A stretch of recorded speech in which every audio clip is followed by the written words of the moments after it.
تعيش مخيمات تندوف على صفيح ساخن، وذلك بسبب مشاحنات واحتقان ناتج عن المواجهات المتتالية لعناصر تابعة لقبيلتي السكارنة والرقيبات الفقرة. ووفق المعطيات المتوفرة، فإن قيادة جبهة البوليساريو لم تستطيع احتواء الوضع، حيث لا تزال المواجهات العنيفة مستمرة بين القبيلتين لحد الاختطافات والترهيب، مما أدى إلى يأس ساكنة تندوف من القيادات العسكرية لجبهة البوليساريو.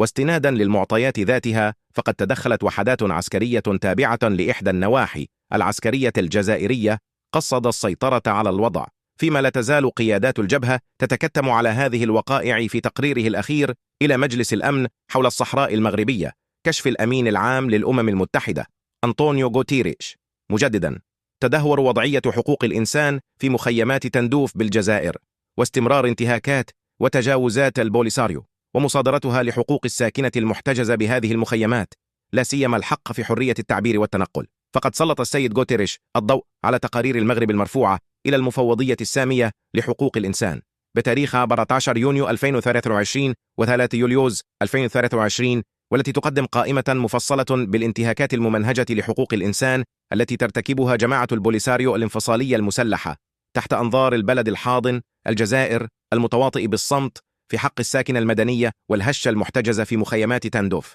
وفي هذا الإطار أشار الأمين العام للأمم المتحدة بشكل صريح إلى القيود التعسفية والمستمرة التي تفرضها البوليساريو على الحق في حرية التعبير والتنقل.